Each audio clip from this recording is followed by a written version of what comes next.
Well, times has come to an end, and currently, I have some funny news. Devante Adams, former Raider and best friend of Aaron Rodgers, has been released from the New York Jets. Now, I'm sure losing a All-Pro receiver that just reached 12th in all-time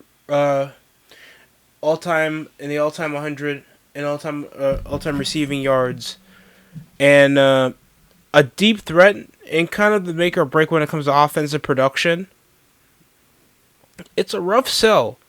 While we know that Deebo Samuel had agreed to on a trade with the San Francisco 49ers to go to the Washington Commanders to play as possibly second fiddle behind Terry McLaurin after the Commanders' historic run to the NFC Championship while they got stopped short by the Philadelphia Eagles. And we also got Jonah Jackson for a sixth-round pick in the 2025 trade involving the Chicago Bears and the LA Rams, possibly trying to apply some offensive lineman depth to help with their quarterback.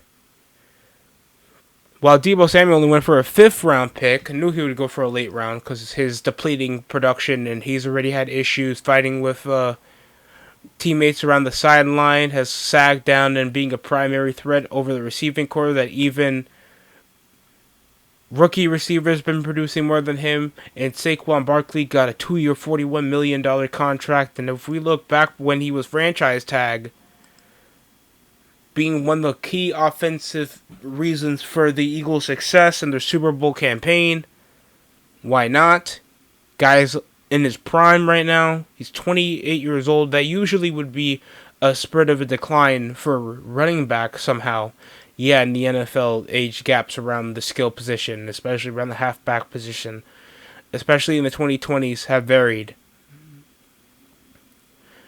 So he gets a signed extension over 2 years, $40 million, after signing around March of 2024 last season for 3 years, $37 million. So a bump up over his contract after he got extended. He exercised a $7.7 million option after getting tagged. For somehow his highest contract length was 4 years, $31 million after being drafted. So just getting undervalued by a franchise and now playing for a contending team that possibly could repeat with the best offense in the NFL. We got to see if the Eagles still can build up on the rotation. But going back to the Jets, I don't know how they could do it. They picked up Allen Lazard. Then they couldn't repeat offensive production. They get rid of their defensive identity out of getting rid of Robert Saleh to just go back to the Niners. And their top quarterback falling out over in the front office, knowing that they're not going to value a 40-year-old quarterback if we're not going to produce even postseason campaigns, choking over the second half of the season, and now clearing $29 million of cap after just waving over Devante Adams, knowing declining around a team that obviously is back to rebuilding. I would say it would be the best option for the New York Jets to start fresh. And this is with new re-signing deals out of Osa from the Keontae Turpin signing a new 1 year, $5 million. He's like one of the better offensive players. Osa signed an $80 million contract worth 4 years, and CD Lamb exercised his contract to convert to $25 million into a salary bonus to clear $20 million worth of cap, but he still gets more guaranteed money. But hopefully they can make more ambitious signings because we know the Cowboys were really empty last offseason when it came to offseason moves due to their extension of Dak Prescott. So just a lot of stuff happened around before we're hitting around, like, I think the 12th will be free agency. And then we'll be talking over the NFL draft. And then we'll be clearing for summer training before the preseason. And we're back into the wild west that is the NFL. But right now, the best thing I could say, good riddance to Deebo Samuels. I'm so glad he's out of the team. Just for the lack of production. Obviously, he's getting paid like he's a promising 24-year-old skills player. When you got, obviously, a yard maker He's kind of declined over the past 3 seasons. So subbing him off for at least a mid-round pick would actually do some more good for us, and Debo would be possibly more valued over as a yards maker for the Commanders, knowing with Jaden Daniels they can develop over as a good contending team in the NFC East, while knocking us up to at least build up around the draft, and possibly get more offensive firepower. Possibly a new running back for sure, knowing Christian McCaffrey's injury shortcomings if we're willing still to keep him on a confident deal. Jawan Jennings, then we got to see what's going to be going on, because off the field and on the field trouble has been the issue with the Snyder squad. And knowing what's going to be the fate of Devante Adams possibly back to the Raiders, knowing the Raiders been issued to probably get any veteran quarterback that can get off their couch. Possibly Joe Flacco would be a Raider. I don't know. There's been teasers over to Aaron Rodgers going there, but I don't know how the Raiders could be with no structure, knowing John Gruden has been issued to be their head coach again. And they have no... I feel like there's no system in place except for just desperation ticket pulls for the Raiders to build up any type of relevance they got, because they could have at least built up around the draft to at least snatch at least a first round pick for a late round quarterback, because they obviously need something to keep them in any type of flow. Because other than Brock Bowers, and they still have Max Crosby on a $28 million cap hit, that somehow is not a trade-in piece with Christian Wilkins. And you still have Gardner Minshew somehow being the fifth highest paid while being a third-string, second-string quarterback at most.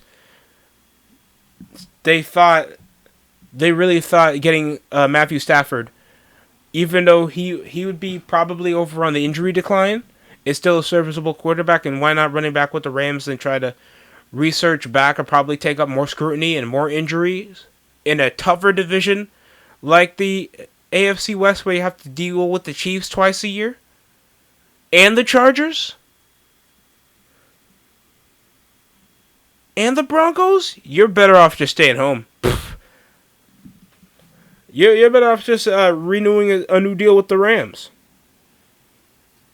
And the possibility of Aaron Rodgers going there, Devante Adams better off ring chasing, just like what DeAndre Hopkins tried to do, knowing he's now 30 years old.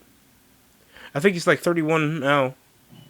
So I don't know what's going to be the option going forward for any franchise in this situation. And the Cowboys, knowing with the new coach in the helm, what's going to be Jerry Jones, because we know who's running the show. If there's still confidence in Dak Prescott, or if they could possibly get a top option receiver and rebuild over the offensive line. That's been probably the biggest Achilles heel when it comes to the Cowboys sticking to their guns and being a competitive team, because now there is 3 NFC East teams that have made it to the NFC title game this century. The Cowboys have yet to be notable in contention for championship success. Even though they've had a lot of postseason appearances, they haven't gotten in as many postseason wins to compensate. And there's only so much you can do with Dak Prescott. That seems like a good quarterback, but not a great quarterback to excel this franchise. And the running back position is empty after Ezekiel Elliott was waived from the Cowboys, and then played for a playoff team over the latter half of the season. And then we got leaving Tony Pollard out of the lineup, so they really don't have anybody after shipping off Tony Pollard to go to play Tennessee. So the Cowboys are just in no man's land when it comes to just sticking to the pieces that they have and see what they can barely ship up to see if they can still be in the conversation. Because that's what I feel like Jerry Jones is just dealing with the puzzle pieces that he can push. And if he's trying to revamp over their lineup and build over a cap space that's more compensating without trying to waste that much money on a guy that they already have that's really bought in the Cowboys still being contenders. Because right now, the best team in the NFC East goes to the Eagles and the NFL. That's it for me over the DSC show. Like, comment, subscribe for more. How you guys feel about what's going on this NFL offseason.